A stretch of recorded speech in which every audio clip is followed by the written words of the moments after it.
Right, welcome back. We just did a bunch of chores for the Moogles, and now we're gonna go try and meet Hraesvelgr.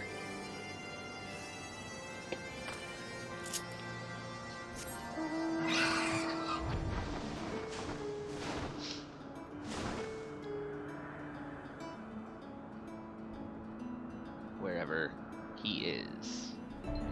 Uh-oh, dragons.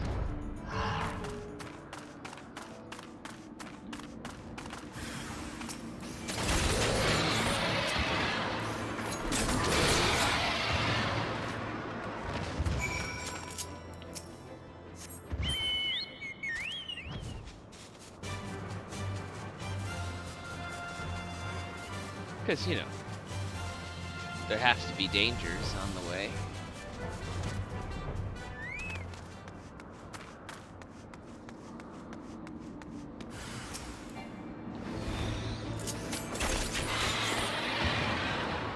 See you.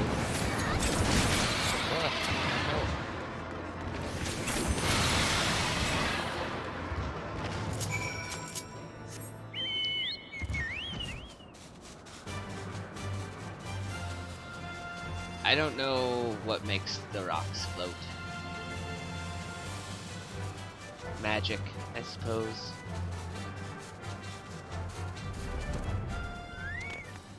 Oh, Morgan. Things were a bit dicey for a while there, but I think we arrived in one piece, Kupo. I wonder, what has the dragon so awfully snappy? I mean, the bad ones are always bad, but they seem worse than usual. Waiting for the wind to change. We may have a small problem, Kupo. When the winds are high like this, Hraesvelgr invariably abandons his lofty perch and heads to the lands below to hunt. If you tried blowing the horn now, I doubt he'd hear it. I suggest we stop at the clearing up ahead and rest until the wind dies down. Alright.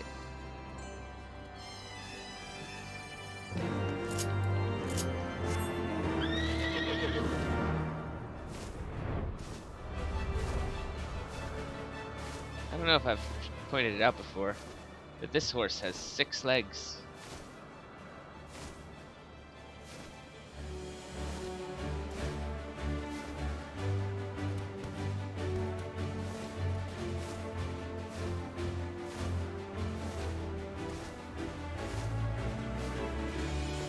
Clearing, ruined courtyard. Same thing, really. This should do nicely, Kupo. The winds will likely have died down by tomorrow, but until then we might as well make ourselves comfortable. If we must interrupt our journey so close to its end, I suppose this place is as good as any. And mayhap a brief respite from the hardships of the road will help to clear our minds in readiness for the coming parley. Very well then, I believe a campfire is in order. Leave the gathering of fuel to me. I acquired a keen nose for firewood during my time in the frozen wastes of Kurthus. Humph, clear our minds. 'Tis Master Elfino whose mind needs clearing. The thought of meeting a great worm in the flesh has befuddled the boy. Did you see him stroll away as if these ruins were not crawling with deadly beasts? Follow him, Asuka, and see that the wildlife does not make a meal of our young friend. We will have the camp ready by the time you return. Now, you too. No fighting when I'm gone.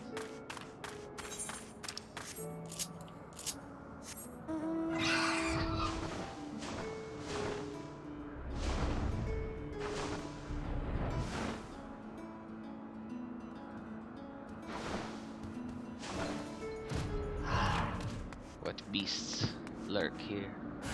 Ah, it's a tree.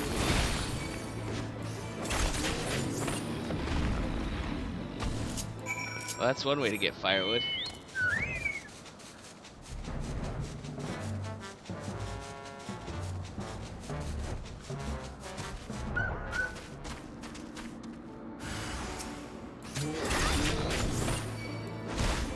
Give me your firewood.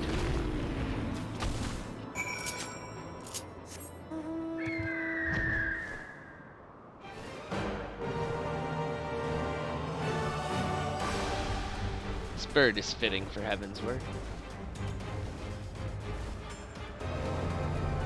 For a reason that'll become apparent eventually. I see I was right to worry about the boy's safety. Once Alphino returns with the wood, we can see about supper. The Ice Queen has filled a pot with what looked like stew ingredients, ready for the fire.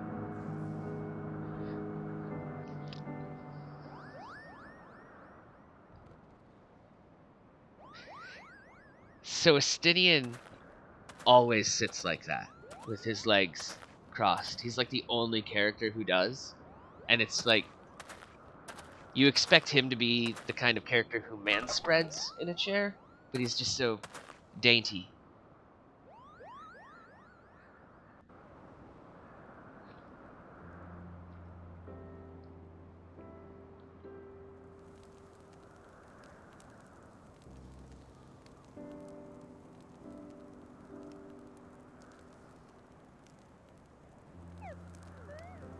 Aww.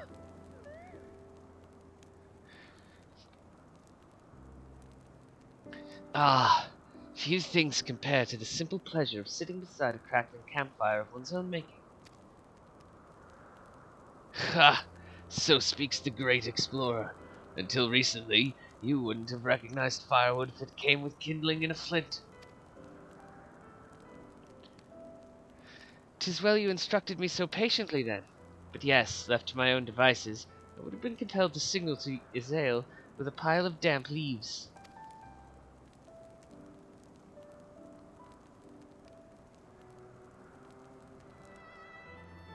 I was born the pampered son of a Charlean dignitary, and alongside my twin, we became the youngest student ever to be accepted into the studium. How proud I was to match wits with scholars and philosophers, how ignorant of mine own shortcomings. That hubris invited manipulation and betrayal, and led to the downfall of the Scions. We all of us are guilty of similar ignorance. How many men lay down their lives, never knowing what it is they fight for, never questioning that which they have been taught to believe.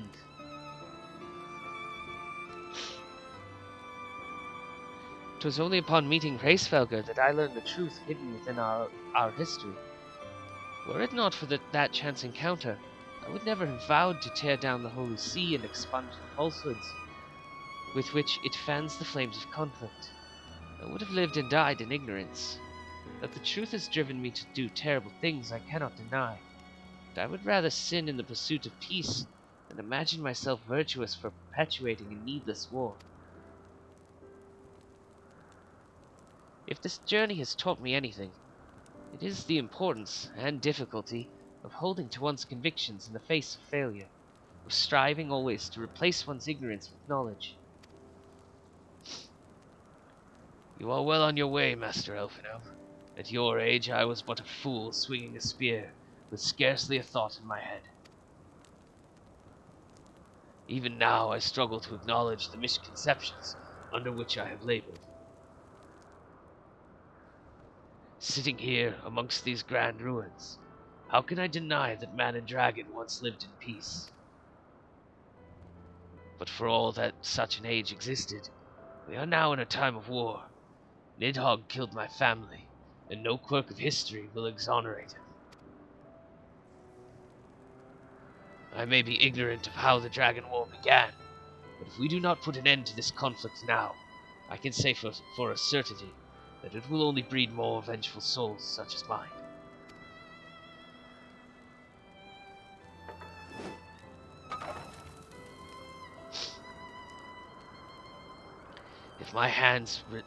In my hands resides the power to vanquish a great world. If Ishgard's survival rests on me wielding that power, I will slay Nidhogg myself, orders or no. Estinian, you gave your word. My word is contingent upon the success of our parley. Show me the strength of your convictions, Lady Iceheart. Convince Hraesvelgr of the righteousness of your cause.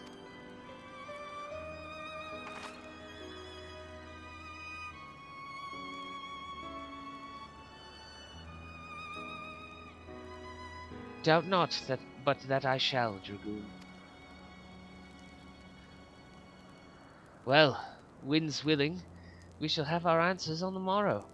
Let us sleep now and face our fate with the rising of the sun.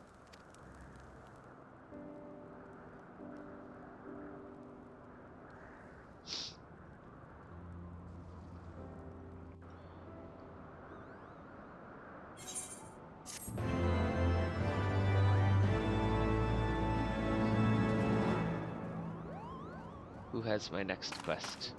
Moghan. Heart of Ice. The campfire was so cozy, I must have fallen asleep, Cooper. But do you feel how the winds have shifted? They will have borne Hraesvelgr back to the skies above Zenith, I am sure of it. This is your chance to climb to the highest floor of the palace and summon him with a toot on that shiny horn. So, I'll be heading back now, if it's all the same to you. Good luck, Kupo. It was nice knowing you.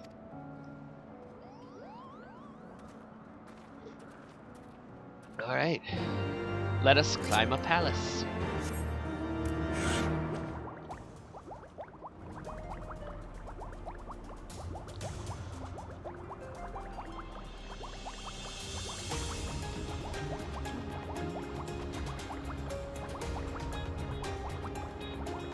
Hey, it's got its own aetheryte.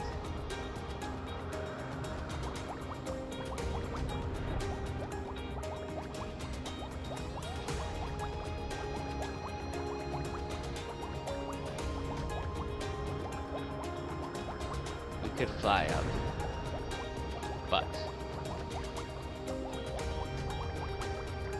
I think it will be more impressive if we go this way with the ambient music.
I forgot that's the song we played.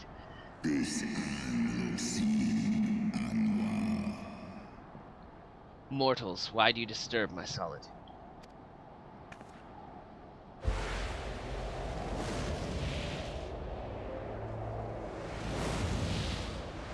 Just translating for him.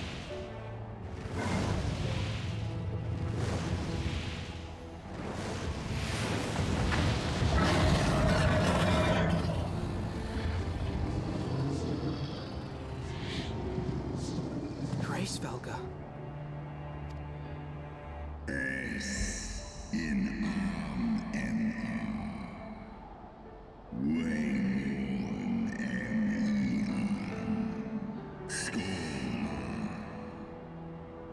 Thou speakest the name of a creature that but awaiteth the release of oblivion. Leave me. By the 12. Mine ears hear the tongue of dragons, yet the meaning rings clear within my mind. How can that be?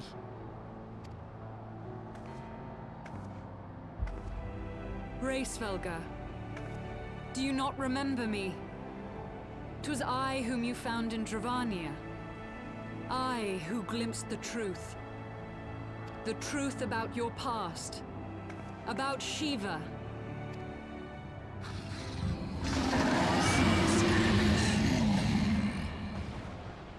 Do not speak her name, mortal. but speak it I must. I have summoned Shiva's soul from the beyond and offered myself as her vessel. She has made her heart known to me.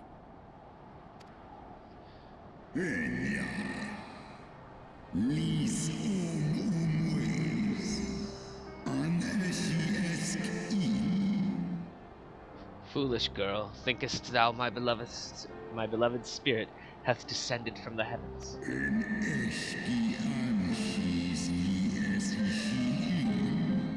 That the secrets of her heart are thine to know. I have surrendered mine to her. Do you not see, my love? I am Shiva reborn.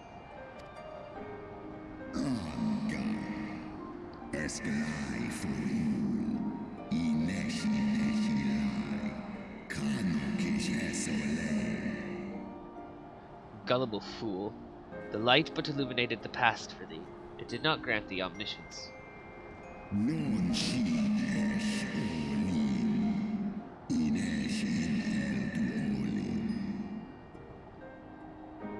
The spirit thou hast summoned belongeth not to Shiva, 'tis but a shade conjured by thine own fancy.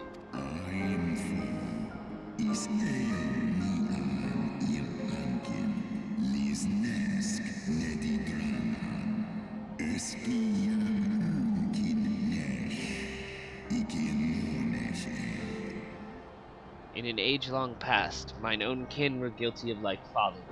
Beguiled by the Dark One's lies, they attempted to resurrect a king amongst worms. Yet the divinity they called forth merely borrowed the semblance of my fallen brood brother. Bahamut is who he's talking about.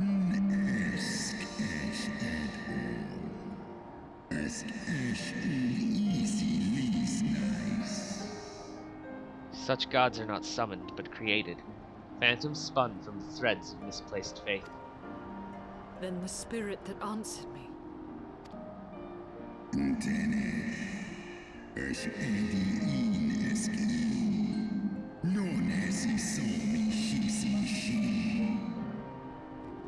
Was but thy dream of Shiva.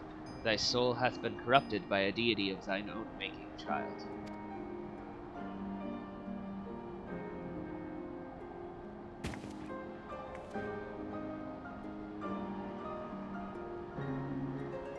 Be that as it may, Lord Hraesvelgr, Izel's desire to heal the rift between man and dragon is real, and it has borne us this far.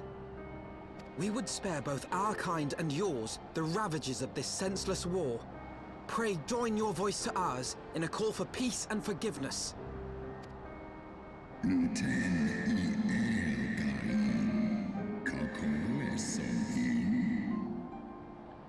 The tale of thy kind is one of avarice, treachery, and death. And thou wouldst speak to me of peace?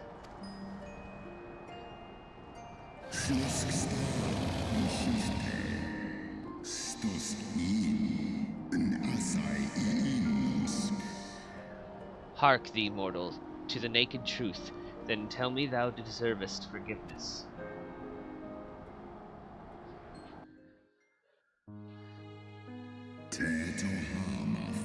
1200 years ago, my beloved Shiva's sacrifice served to bring an end to the war twixt man and dragon, paving the way for an age of peace and cooperation.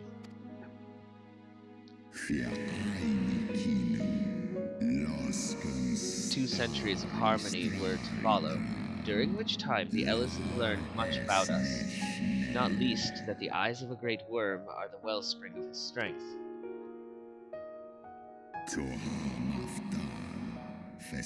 'Twas out of the selfish desire to possess this strength that King Thordan then conspired to undo all that our peoples had achieved together.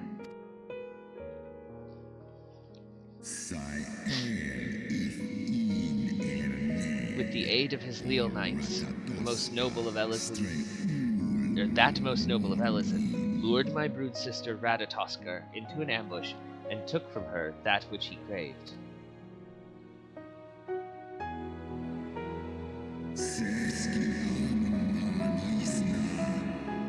Fain would I strike the image from my mind, but still the scene doth linger, of my brood sister's tattered corpse, defiled by her Ellison allies.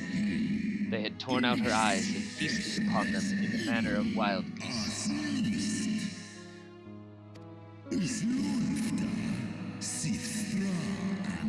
Yet that was not all, for from their bloody banquet, the fiends had gained strength beyond that of mortal men. Even now I labor to comprehend the enormity of their betrayal.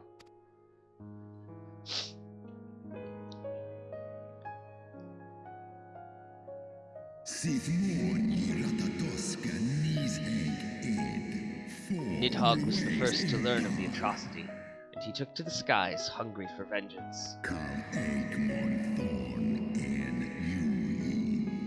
But though he slew Thordan and some few of his knights, their fellow butchers knew only too well where to aim their spears, and with now practiced savagery they set about my brood brother, sending him flailing from the field.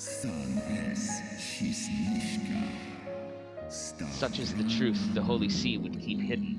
Such was the beginning of the Dragon Song War. 'Tis a song my kind shall ne'er forget. E'en should 10,000 years pass and Ishgard crumble into dust.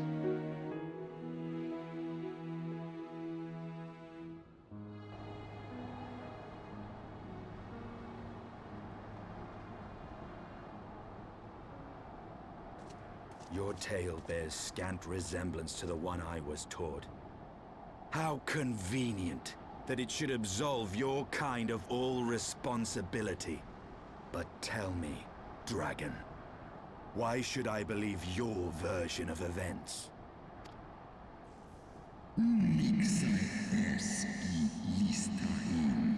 What thou choosest to believe is immaterial. The betrayal that yet haunts mine every waking moment is no less than the truth to my kind.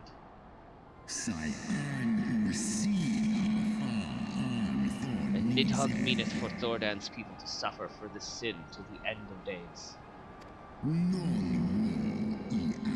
That which thou imaginest a war of extinction is but punishment, a siege of the spirit. Hast thou not seen those who tire of torment, those who abandon their own inside of dragonkind? Ishgard's so-called heretics.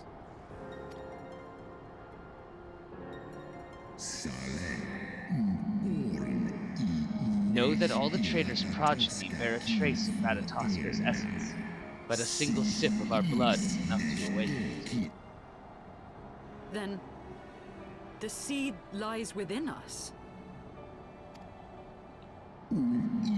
People descended from the Ishgardians who ate Radataskar's eyes.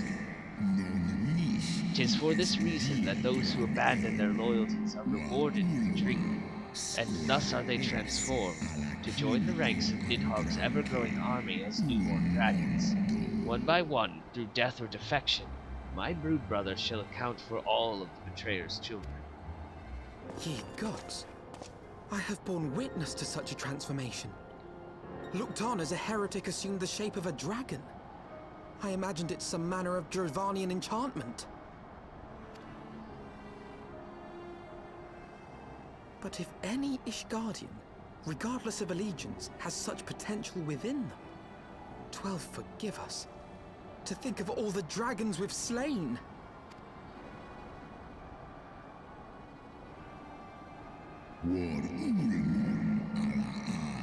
There will always be some, of course, who choose to fight until the bitter end, like thee, Dragoon. But struggle as thou might, thy youthful vigor will be spent ere thou reachest 210, and Nidhogg shall remain to torment thine offspring. Oft have I wondered why Nidhogg did not simply raze Ishgard to the ground. Now I have my answer. He has no intention of winning the Dragonsong War, for it is no war at all, but vengeance. An eternal requiem sung for his murdered sister.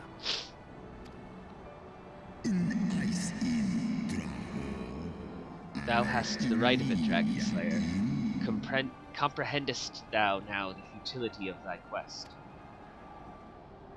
I have not come this far only to admit defeat.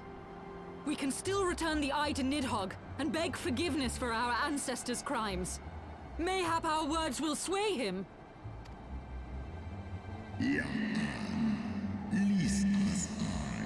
stubborn child, thou thinkest in mortal terms. Our perception of time is too broad for thee to grasp.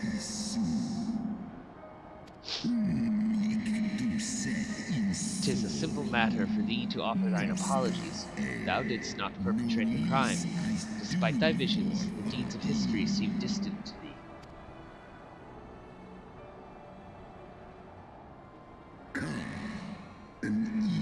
For a worm such as Nidhogg, however, that history is yet part of his present, as fresh as the blood that did gush from Ratatosk's wounds.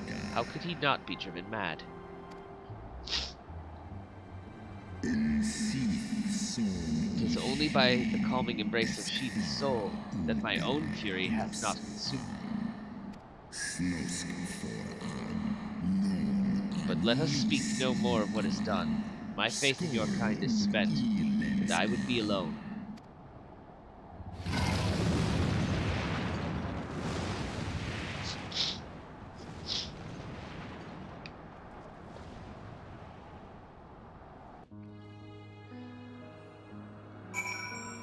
Well then. What to do? What to do? Hraesvelgr was every bit as awe-inspiring as I imagined. His voice fairly dripped with power. The will behind his words so undeniable that it transcended my ignorance of the dragon's tongue. 'Tis but a pity that I misliked what he said. So far did we travel, even unto the very heavens themselves, only to be dismissed like unruly children. And far from mitigating this humiliation, the hidden truths we have learned serve only to prove that our grand mission of peace was destined to fail from the first. Nothing will deter Nidhogg from his course. Ooh, we get to switch over to a new chapter.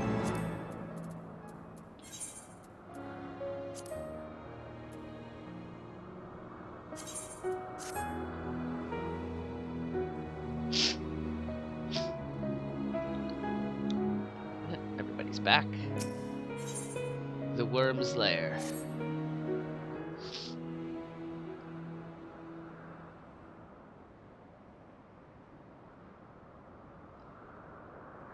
Well, what do you propose we do now? I, for one, am intent on continuing to the east. What is there to be found in the east? Nidhogg's lair, the Eyrie, is said to lie in that direction. And the eye tells me he is near.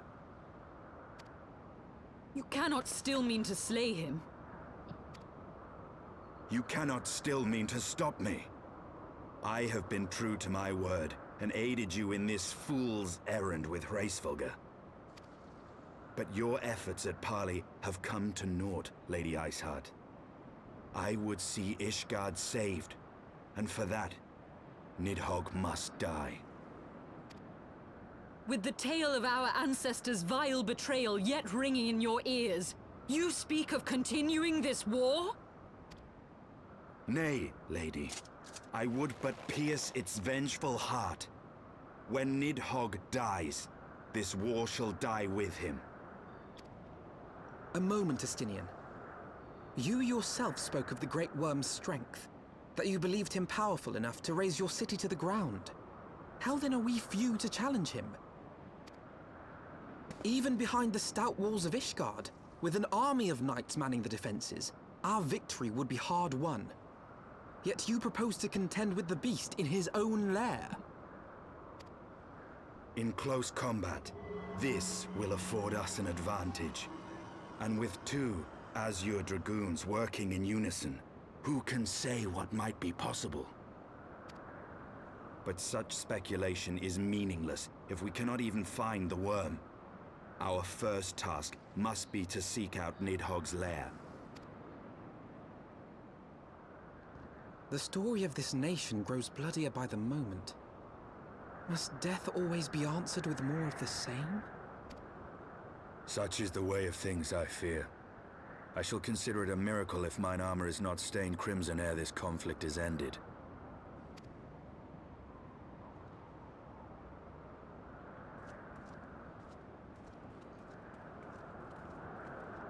That I should be blinded by my own lies. Everything I believed, everything I thought I was, gone. All gone. Leave her. Your words will not reach her now. And we have not the time to wait for her to gather up the pieces of her shattered faith.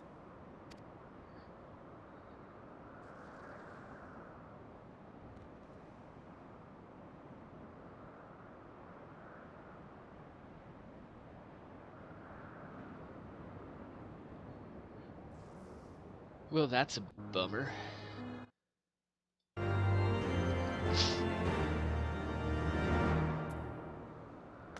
are we going? Defeat enemies as you search for the Eerie.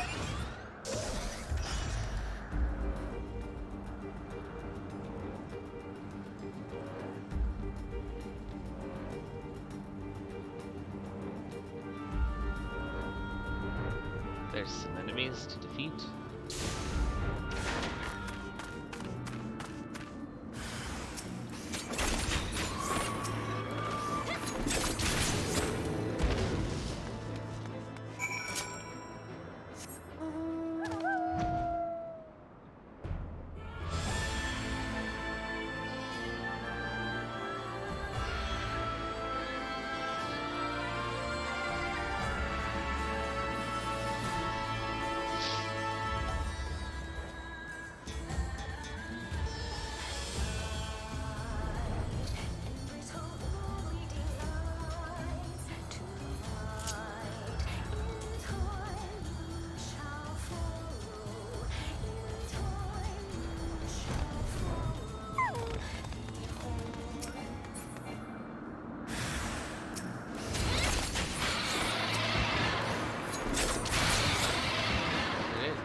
Next map marker.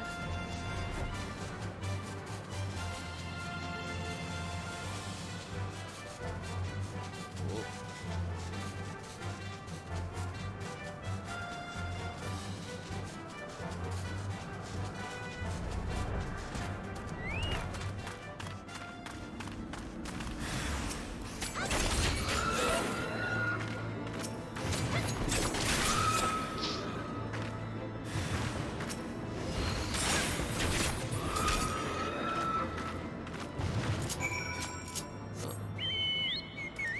Hey, it's the Chocobo Horsefont gave us.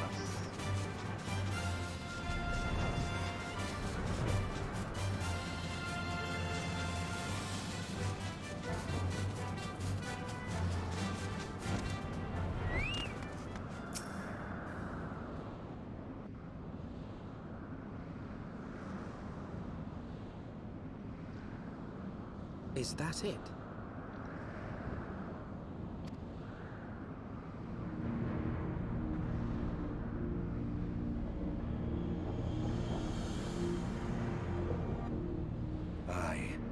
That would be the Eyrie. I feel Nidhogg's presence through the eye, his caustic hatred gnawing at my soul. 'Twould seem the death of his consort has put him on guard. Mark how he wards his lair with tempestuous winds.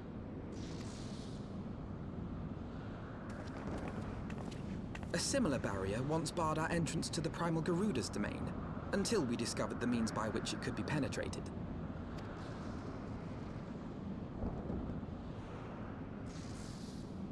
Mayhap it is time we called upon Master Garland. It will be just like the good old days, no? Yeah, just like them.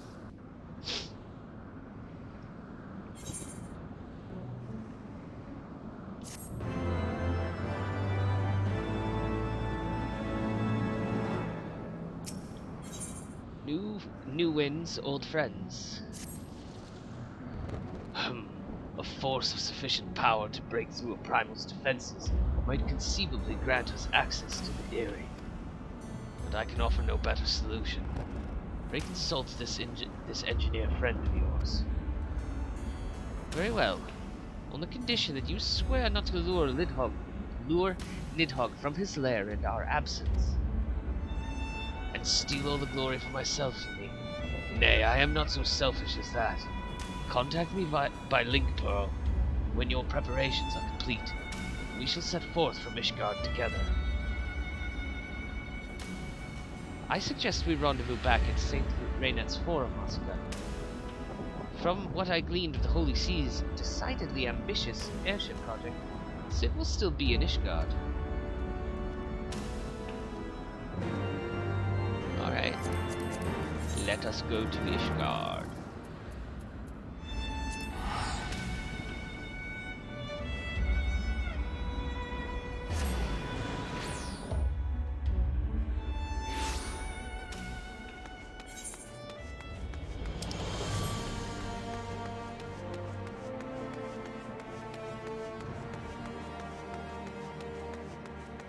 I hit a rock.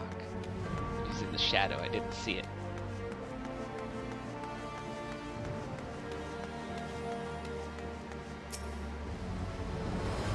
When last you saw Master Garland, he was advising the Ishgardians on their ailing airship, correct? In that case, he might still be at Camp Cloudtop. Failing that, we could try the airship landing, or maybe even the Sky Steel manufactory. But let us not waste time searching aimlessly. Someone in the city is sure to know where to find him. The question is who? Sir Emmerich would seem the obvious choice, but there is no guarantee he will be able to grant us an audience at short notice. Ah, I have it. Count Edmont's youngest son prides himself on knowing all the Holy Sea's juiciest rumors. Let us return to the manor and see if Lord Manalaine is about. Yes, we can do that.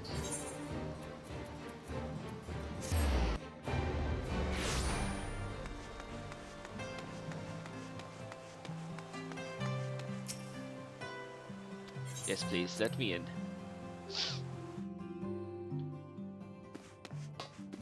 There you are, Manalaine. Ah, the hero returns! How goes the fight, old girl? Well, I trust. In search of a Cid Garland, you say? Then say no more. The taverns are full of talk, and the name of said silver-haired genius has cropped up more often than most. I hear he has been tasked with getting that monstrous airship the Holy See commissioned to actually fly. It would seem the project has been plagued with mishaps from the first. In any case, Garland Ironworks employees are known to frequent the airship landing, and I'll wager their master does too. The airship landing? Yes, I thought as much. Come, Oscar. We must find Cid and trouble him for his expert opinion.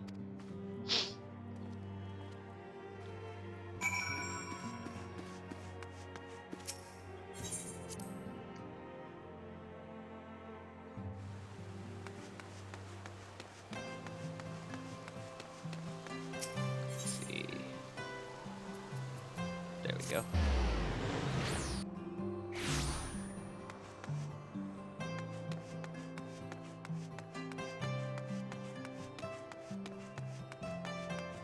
Cid, you're here.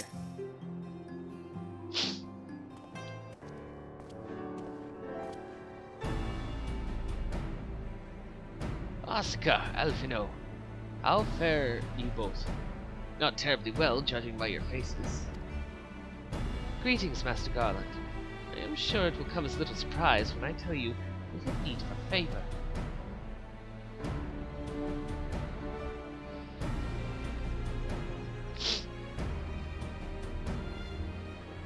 Another wind barrier? And you say it was conjured by Nidhogg? The Enterprise can certainly take you where you need to go. She would not fare well against dragons. She is agile for a ship her size, but not that agile. Dravanians would fly rings around her. And if they took it into their heads to incinerate the rigging, there would be precious little we could do to avoid them. But there must be something we can do, some manner of weapon we could employ. The Stydian stands vigil at the edge of the churning mists. We do not know how much longer. All right, I didn't say it was impossible. I said it was impossible for the Enterprise. We need a smaller boat. Biggs, Wedge.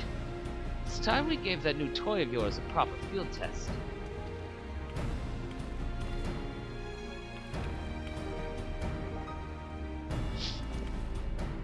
It's probably best if the lads show you. Come on, the manufactory is not far away.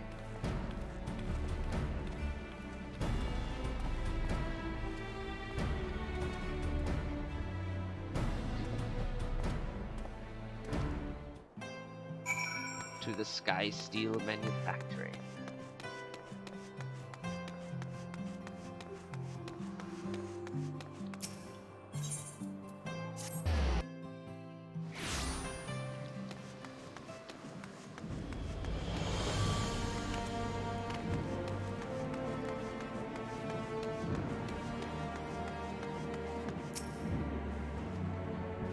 Our little project's just inside.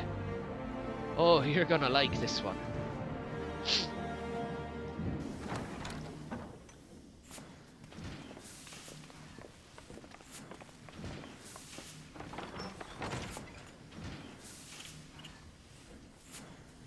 Feast your eyes upon our latest and greatest feat of engineering.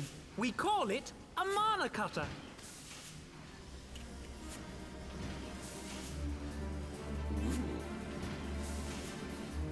After you put down Gaius, Wedge and me struck out on our own for a bit, and started work on the successor to the tiny Bronco. Wait, now he's not Irish anymore? Impressive little thing, isn't she? My talent for ship design has plainly rubbed off on her.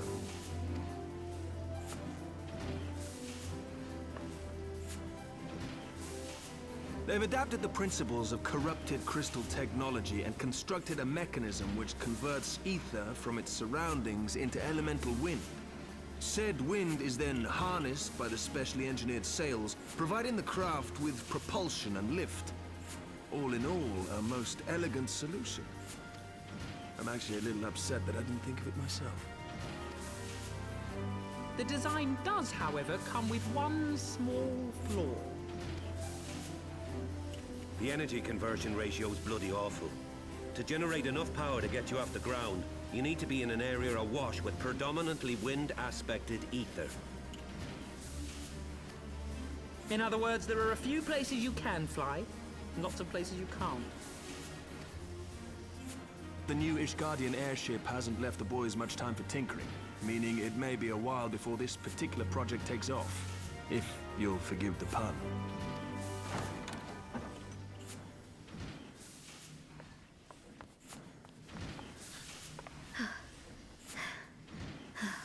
Tataru changed her outfit. Tataru, what's happened? I've been looking all over for you. There's been word from Aldar. It's about Her Grace the Sultana.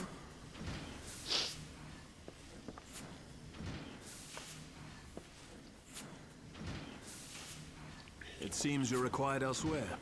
Leave the mana cutter with us. We'll see that she's airworthy and suitably equipped to slice through those winds.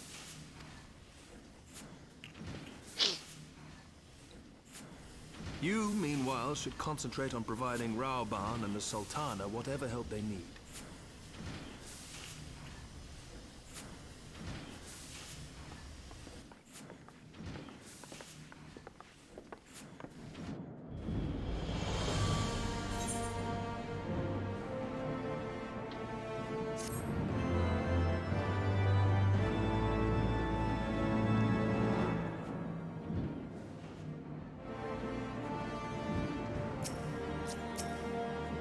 Is this a general summons? General Rauban says they may have uncovered the Sultana's whereabouts, and he wants you, by which I mean both of you, to go to the Waking Sands right away and help with the investigation. Come, Asuka. Pressing through Ishgard's plight though Ishgard's plight will be, our presence here will not serve to hasten the Manacutter's completion. Let us return to the troubled lands of Thanalan, and lend what aid we may. Tataru, if our friends of the congregation send a message to Estinian, or have our friends of the congregation send a message to Estinian, tell them we have identified a solution to our problem, that it will take some time to prepare. As you wish, Master Alpino. To the Waking Sands, Warrior of Light. 'Tis past time Uldar was delivered from darkness.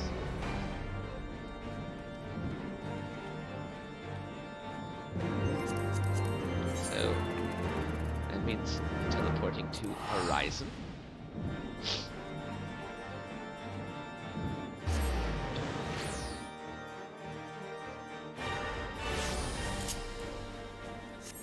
And then a short flight on my fancy cloud to the Waking Sands.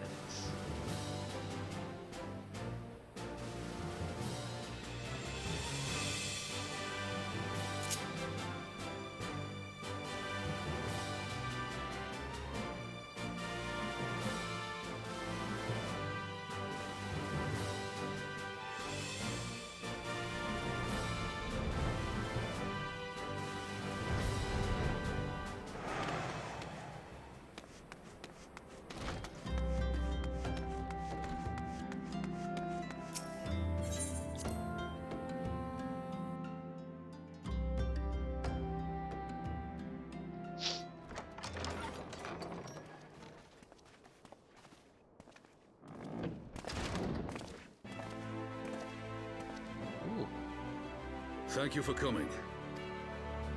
No thanks are necessary, General. I trust your recuperation continues apace.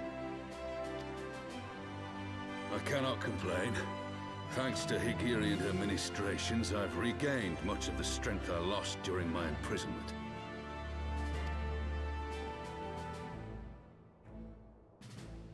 I gather you have made progress in the search for Her Grace. Aye, some good fortune at last. A few days past, Dulala informed us that a sizable shipment of alchemical supplies had been delivered to the palace.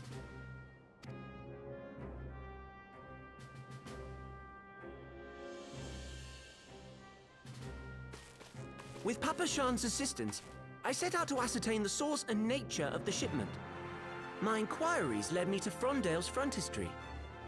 There, I learned that an order had been placed for a curious substance designed to sustain patients trapped in death-like slumber. An invention of the former head alchemist, apparently. A death-like slumber? This cannot be a coincidence. It lends some weight to Dulala's claims, aye. Her Grace is likely somewhere within the palace, abed but alive. Before making any attempt to extricate the Sultana, however, it seemed prudent to learn what manner of substance was used to induce her torpor. To that end, I made inquiries as to the whereabouts of the one most like to have administered it. The lady in waiting, Meriel. We sent for you as soon as we learned of her location. All that remains is to apprehend the woman. Ooh. We shall find our cat's paw in the Silver Bazaar. But we must tread carefully. The market is not the bustling place it once was, and someone is sure to mark our coming. Should they inform the monetarists, we'll have a fight on our hands. We must be prepared for the worst, and being short an arm, I thought it wise to take another in its stead. What say you, Warrior of Light? Will you lend me yours? Yes. I'll be your left Then arm. I pity the bastard that stands in our way. Come, my friend. For Nanamo, and for Uldar!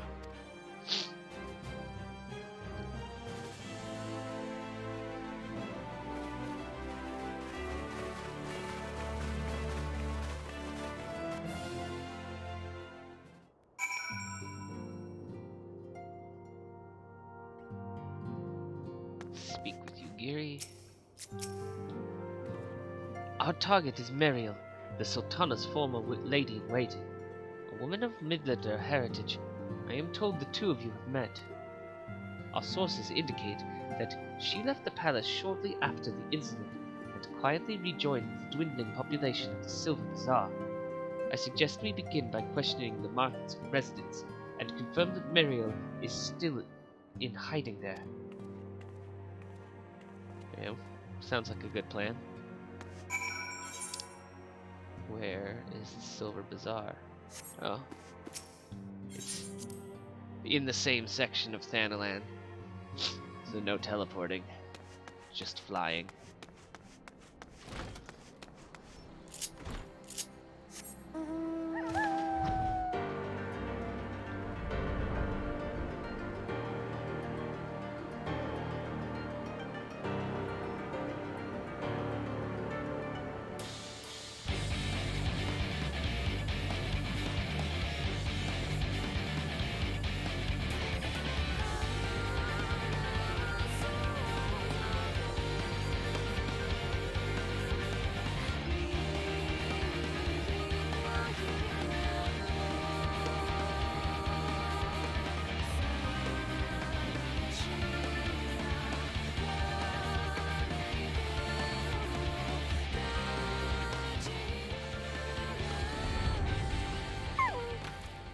Danielle. Daniel? Muriel. Aye, she's here. Left the city for good, she says. Barely leaves her house, though. It's the one closest to the market entrance. Thanks, Daniel. Or Danielle. However your name is pronounced, because it's spelled not like the Earth name. Kickapoo.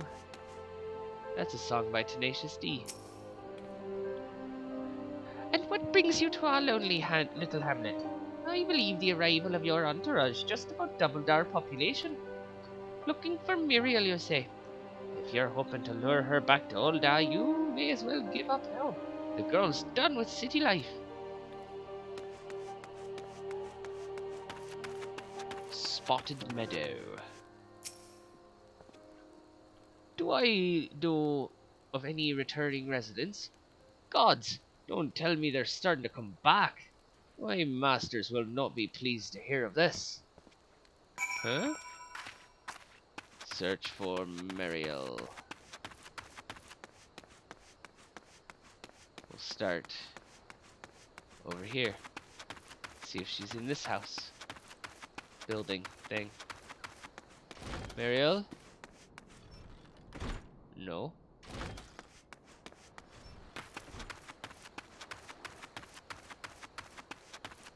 What about this round one? Muriel? Nope.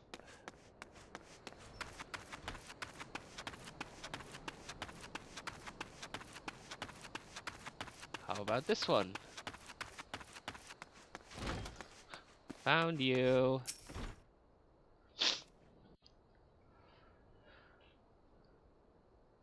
Ahem.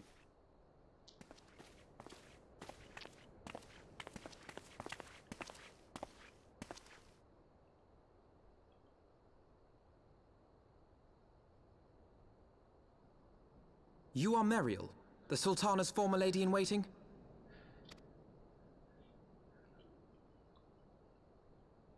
I know no one of that name. Pray excuse me.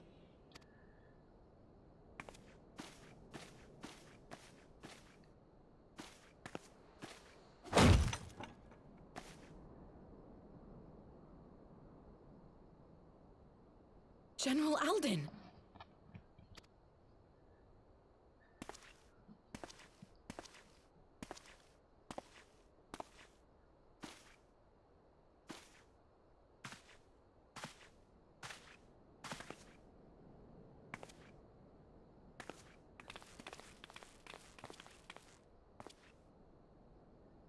We will have the truth from you, girl.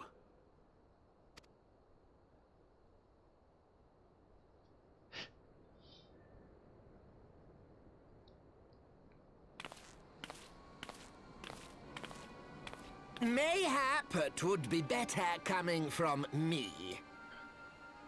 Lalarito. Lolarito, you'd best talk fast. As you know, Teleji Adeleji's Cartano reclamation bill was no more than a facade. A means to get his grubby little hands on that Allagan monstrosity Omega. When he learned of Nanamo's intention to abdicate, however, he was forced to amend his plans. Suddenly, assassination seemed the most promising way to further his ambitions. I am told Teleji had discovered a maid in whose veins ran the blood of House Thorn. A new, more pliable puppet to sit the throne. 'Twould have caused an uproar, of course, but few could have contested her claim.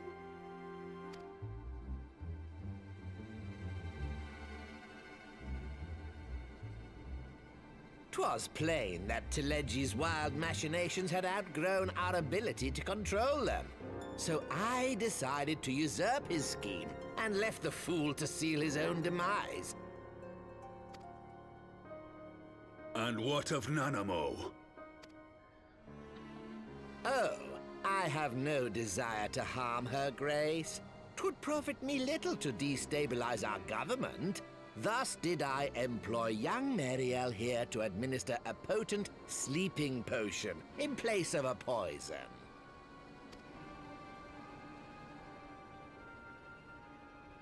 You should know, General, that your dear friend Ilberd was fully aware of my plan. I had him lie about the assassination as a means to prime your rage against Teleji. We weren't entirely sure how you would react, but things went rather better than expected. You shit. You conniving little worm! You had your claws in the Crystal Braves before their first recruit had sworn to serve! But of course, when a new game begins, 'tis only prudent to have a piece on the board. Ilberd was mine. Truth be told, a significant proportion of the Braves' initial endowment was also mine. With such large sums moving about, 'twas a rather trifling matter to disguise my own contribution. Ah, Ilberd. I secured his services with a promise to support his cause once my authority had been solidified. I swear, the man thinks of naught but prizing Alamigo from the grasp of the Empire. Unlike you, General, the poor fellow seems quite unable to forsake the land of his forefathers. Mayhap that's why he called you a traitor to your people and a disgrace to your homeland, amongst other things. What was it he always compared you to? Oh, yes, an overgrown lapdog begging for scraps at the Sultana's table. Oh, how we laughed. Alas, Ilberd's entertaining little outbursts eventually gave way to wearisome tirades, and the zealous brute became rather unruly. I had no wish to see you executed, you understand, but he would not take no for an answer. Rest assured, his employment with me has long since ended. Which brings us neatly to the present. What say you, General? Both you and the Sultana are alive. We have one corpse and one fugitive, and preparations have been made to restore your good name. Shall we cry quits and start again with a blank ledger? The hells we will! Do you honestly expect me to forgive and forget? After all you've done? You're guilty of high treason! Stay your blade, Master Alden. You yourself are not innocent. Or have you forgotten your own crime in executing Teleji Adeleji without trial? Though you acted out of loyalty to the Sultana, such deeds are in violation of both the word and spirit of the law.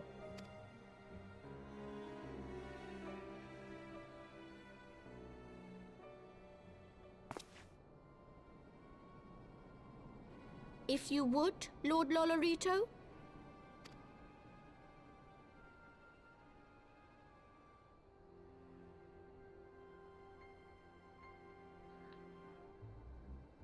This potion will wake the Sultana from her slumber. Consider it a gesture of conciliation. You will find Her Grace resting comfortably within her private chambers. Should you doubt my word, I shall willingly accompany you to the palace as your hostage.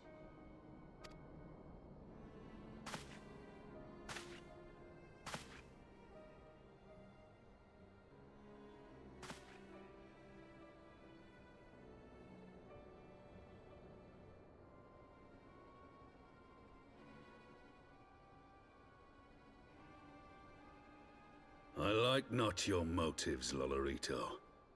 But you saved the Sultana's life, and for that, you have my gratitude.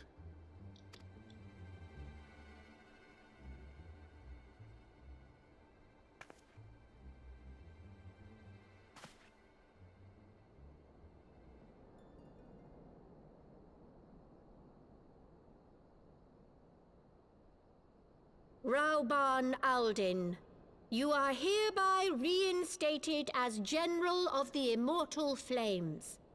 The citizens of Uldar shall once more be united under Nanamo Ulnamo, and together we shall usher in a new age of prosperity.